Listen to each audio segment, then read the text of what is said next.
देखिए नीट 2019 में क्वेश्चन पूछा गया है, कह रहा है कि the force F is equal to 20 plus 10y acts on a particle in y direction where F is in newton and y is in metre. Work done by this force to move the particle from y is equal to 0 to y is equal to 1 metre.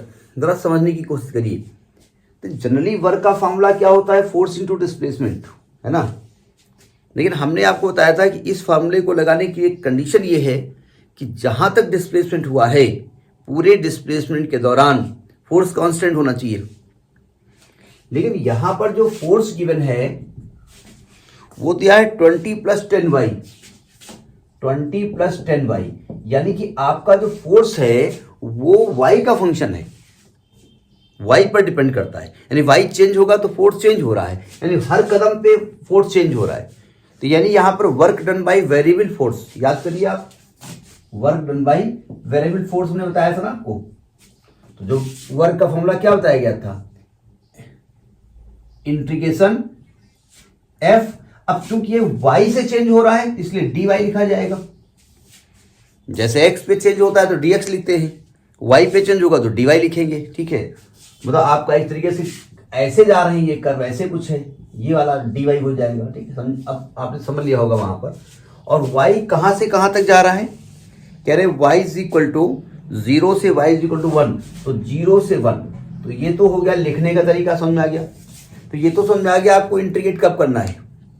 हमने आपको बताया था, अभी भी integral में समझा रहा हूं, मतलब जैसे y x था वैसे ही y यहां पर है और कोई मतलब नहीं है. भाई x भी एक डिस्टेंस है, y भी एक डिस्टेंस है, z भी हो सकता है.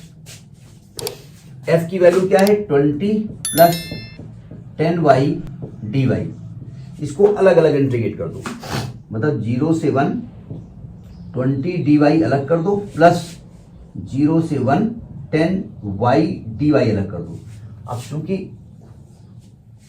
देखो ध्यान से, ये 20 तो बाहर हो गया, काम खत्म. देखो dy के साथ कोई y का फंक्शन तो है नहीं, अकेला 1 है केवल. तो हमने आपसे कहा था जब dx के साथ कोई भी x का फंक्शन ना हो, अकेला हो, तो इसका इंटीग्रल क्या होता है? x. तो इसका इंटीग्रल क्या होगा? y.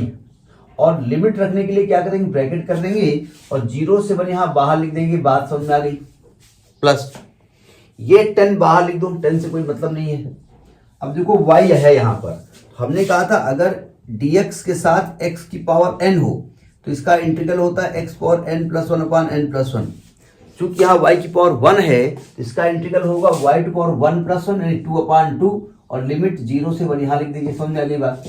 अब देखो लिमिट रखने का तरीका, ये जो 0 से 1 है ये y की लिमिट है, y की वैल्यू है. ये लोअर वैल्यू है, ये अपर वैल्यू है. तो पहले क्या करोगे? y की जगह अपर वैल्यू रख दो, y को 1 रख दो, तो 1 हो जाएगा. फिर माइनस लगाओ, फिर 0 रख दो.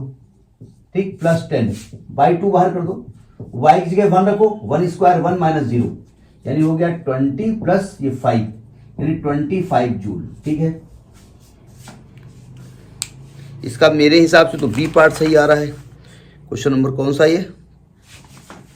3rd. नहीं तो मेरी बुक के हिसाब से बी पार्ट है, 25 जूल, इसका बी पार्ट सही है.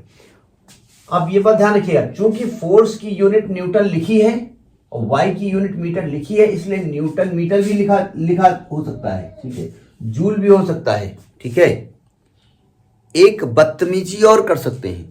हमने बदतमीजी ये कर दिया 25 इंटू 10⁻⁷, तल अर्ग हो गया. भाई ये तो जूल में है, हमने अर्ग में चेंज कर दिया उसको, आंसर हमने अर्ग में दे दिया. हमने और एक बदतमीजी कर दी, इसका आंसर इलेक्ट्रॉन वोल्ट में निकाल दिया. नहीं, अगर टफ करना चाहेंगे तो पता चला कि हमने तो 25 निकाला, तो हम 25 को 1.6 इंटू 10⁻90 से डिवाइड कर देंगे, इलेक्ट्रॉन वोल्ट में चेंज हो जाएगा. भाई हमारी वैल्यू तो जूल में आने वाली है. अब वो जूल में दे रहे हैं, अर्ग में दे रहे हैं, इलेक्ट्रॉन वोल्ट में दे रहे हैं, तो कुछ भी हो सकता है. ठीक है, तो ये आपका 2019 में टफ क्वेश्चन था. उन्हें नहीं, आप बता रहे हो टफ नहीं था, लेकिन टफ होता ही. ठीक, नोट करिए इसको.